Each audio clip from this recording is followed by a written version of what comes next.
Assalamualaikum warahmatullahi wabarakatuh. Waalaikumsalam warahmatullahi wabarakatuh. Fintech belakangan ini menjadi sebuah inovasi pada industri keuangan yang memudahkan masyarakat dalam melakukan berbagai transaksi. Hanya dengan membuka aplikasi melalui smartphone, segala aktivitas pembayaran dapat dengan mudah dilakukan. Pada kesempatan kali ini, kita akan membahas lebih dalam mengenai fintech dengan dua narasumber kita, yaitu ada Mbak Laila Firahmawati, serta ada Mbak Lili Latifah. Halo Mbak, apa kabar? Alhamdulillah, baik Mas. Bagaimana kabar Mas Rizky? Ya, saya baik juga. Oke, kita ke Mbak Lili dulu ya, Mbak. Bagaimana sih Mbak perkembangan fintech di Indonesia saat ini? Silakan Mbak Lili. Oke, bismillahirrahmanirrahim. Sebelumnya terima kasih atas kesempatan dan pertanyaannya. Saya mau ngejelasin awal mula gimana sih adanya fintech itu. Jadi fintech itu berawal dari munculnya komputer serta jaringan pada era 1960 sampai 1970 gitu. Nah, dari munculnya komputer ini membuka peluang pengembangan baru terhadap berbagai bidang. Salah satunya pendidikan, ekonomi, termasuk masalah finansial juga. Nah, pada era 1980 banyak banget perbankan di dunia ini yang mulai memanfaatkan sistem pencatatan dana yang dapat diakses melalui komputer. Nah, disinilah awal munculnya fintech. Nah, untuk di Indonesia sendiri sebenarnya sama aja kayak apa perkembangan di dunia. Jadi ketika dunia masuk mengenal komputer, di Indonesia juga komputer mulai booming tahun ya sekitar 2000-an, terus kayak 2004 ada Facebook dan sebagainya, mereka juga booming sama gitu. Gitu Mas. Oke Mbak, terima kasih atas jawabannya. Lalu Mbak, saya juga ingin bertanya, bagaimana Mbak tentang regulasi keamanan dari fintech itu sendiri? Oke, untuk saat ini kita harusnya nggak perlu khawatir sama regulasi dan sama keamanan dari fintech atau finansial teknologi. Karena banyak banget terobosan-terobosan baru yang dikembangkan hingga keamanannya itu semakin ditingkatkan. Untuk di Indonesia sendiri, kita punya namanya OJK atau Otoritas Jasa Keuangan. Nah, OJK ini atau Otoritas Jasa Keuangan ini kayak kalau di makanan BPOM-nya makanan gitu. Jadi mereka tuh yang mengawasi yang mengawasi jasa keuangan di Indonesia gitu. Dan banyak banget jasa keuangan di Indonesia yang udah mengantongi izin dari OJK ini. Jadi kita nggak perlu khawatir lagi. Dan kalau misalnya kita mau menggunakan jasa-jasa fintech, finansial teknologi, kita bisa cek dulu nih, dia tuh udah terdaftar belum di OJK dan udah mengantongi mengantongi izin OJK belum, dan kita udah bisa lebih aman gitu, bisa lebih merasa aman dan safety kalau udah punya izin dari OJK kayak gitu. Oke, berarti masyarakat sebelum ingin menggunakan aplikasi harus mengecek terlebih dahulu ya Mbak, apakah aplikasi itu terdaftar di OJK atau tidak. Tuh. Oke Mbak Lili, terima kasih. Kita ke Mbak Laila ya Mbak. Iya. Bisa dijelaskan Mbak mengenai aplikasi pinjaman online itu seperti apa Mbak?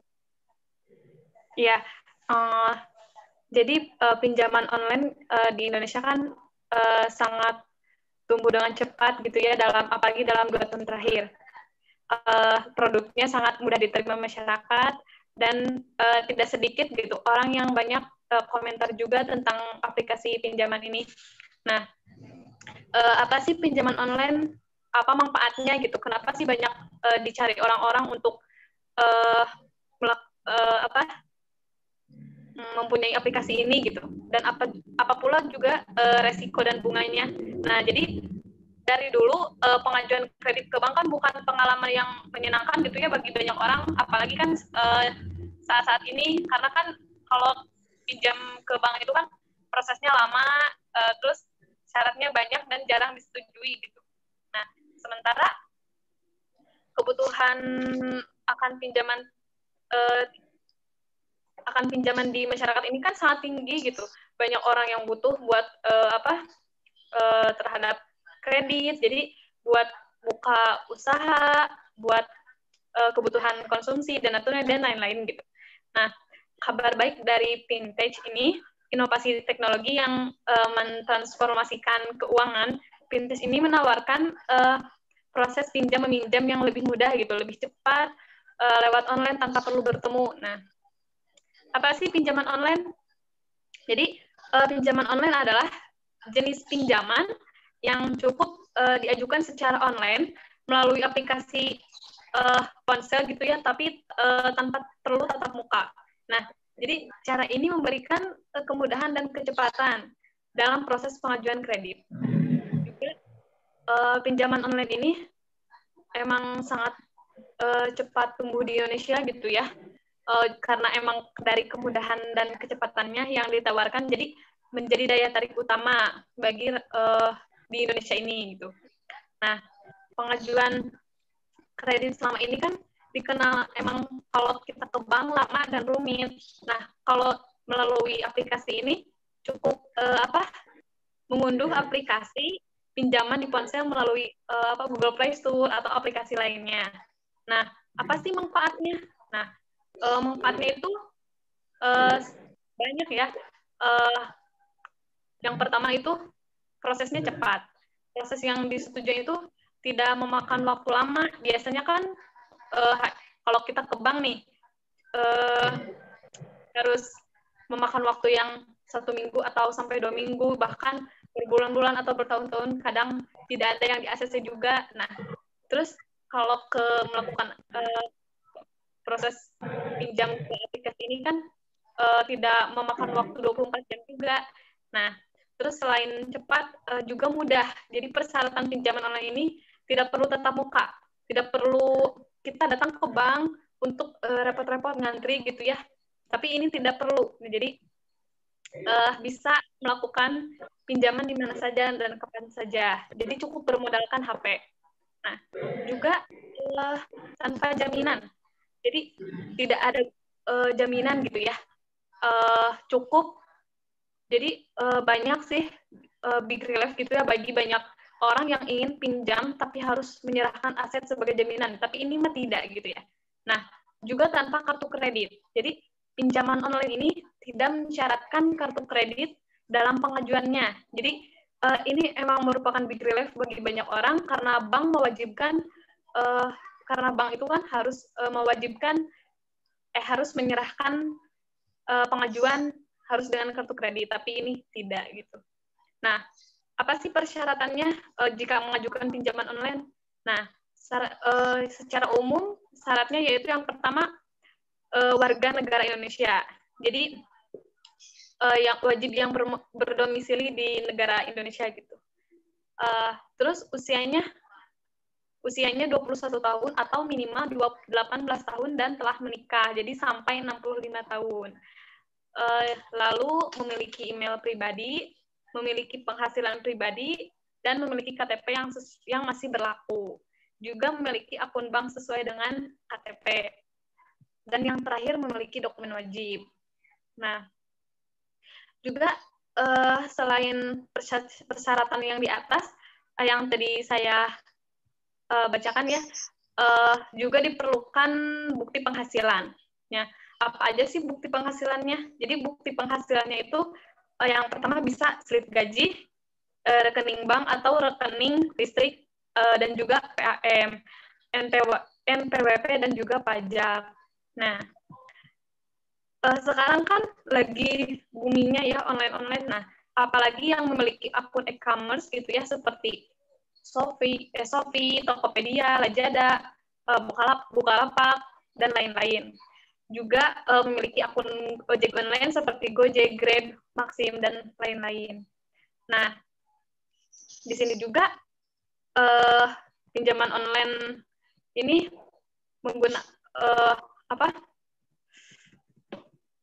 hanya untuk pengusaha gitu ya, pengusaha online dari seluruh platform e-commerce, sosial media, hingga pengusaha di platform transportasi online dapat mengajukan pinjaman modal usaha.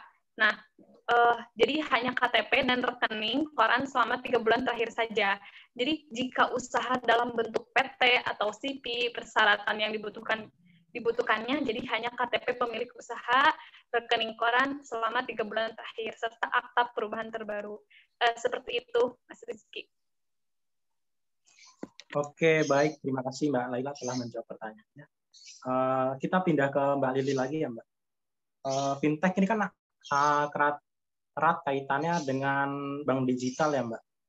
Boleh dijelaskan apa sih itu bank digital dan bagaimana perkembangannya Mbak? Silakan Mbak.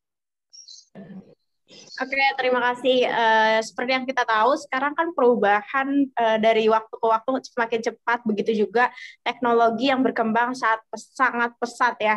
OJK sendiri menjelaskan bahwa layanan fintech atau perbankan digital itu adalah layanan atau kegiatan perbankan dengan menggunakan sarana elektronik atau sarana digital milik bank.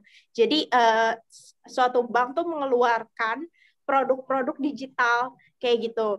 Nah, habis itu ditawarkan deh kepada nasabah biar nasabah tuh bisa mengaksesnya sendiri, kayak misalnya m-banking, terus juga e-banking kayak gitu-gitu. Dan seperti yang kita tahu, mereka tuh mereka tuh memberikan akses kemudahan ya kepada kita semua. Kita tahu semenjak kita pakai m-banking, mungkin kita bisa melakukan apapun transaksi keuangan lewat e-banking atau m-banking itu. Kayak misalnya Mas Rizky nih bayar UKT kayak gitu. Sekarang tuh bisa banget bayar UKT lewat m-banking, tinggal pijit-pijit aja, terus UKT kita udah kebayar gitu. Bisa buat bayar sarana pendidikan, token listrik, bahkan pulsa, bahkan. Jadi kerasa ya teknologi yang berkembang itu memudahkan kita banget gitu.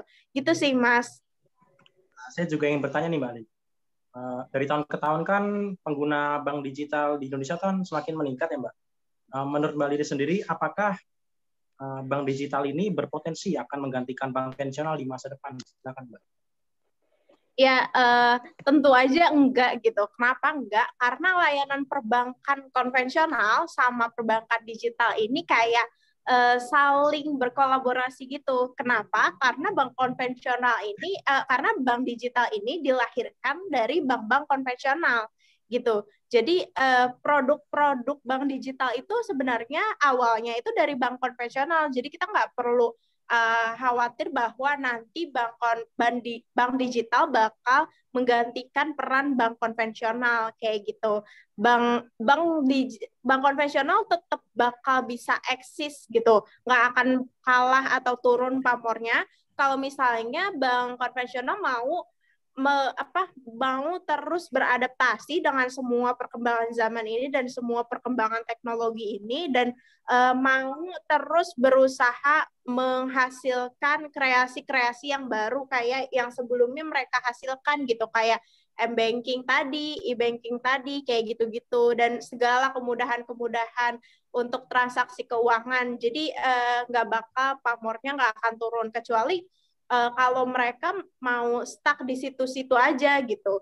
Tapi saya yakin untuk perbankan di Indonesia sih udah udah melek ya akan isu teknologi ini. Jadi kayaknya nggak akan turun gitu pamornya gitu, dan nggak akan menggantikan, dan eksistensi bank digital nggak akan menggantikan bank konvensional kayak gitu. Oke, ini sangat menarik ya pembahasan dari kedua narasumber kita, bahwa saya pun sempat tertarik dengan fintech ini sendiri, apalagi ada bank digital yang dari tahun ke tahun memang mengalami peningkatan, bahwa kata Mbak Laila juga bahwa dengan adanya aplikasi online ini mempermudah masyarakat dalam melakukan berbagai transaksi dengan syarat yang mudah juga. Oke, terima kasih Mbak Lili. Saya kembali ke Mbak Laila. Seperti beberapa bulan kebelakangan ini ada isu yang mengatakan bahwa BI akan menerbitkan tentang rupiah digital ya, jadi kayak mata uang digital gitu ya Mbak.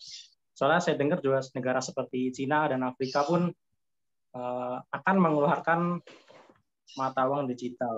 Nah, untuk Mbak Laila sendiri, bagaimana sih Mbak tentang isu rupiah digital ini? menurut pendapat Mbak Laila, silakan Mbak.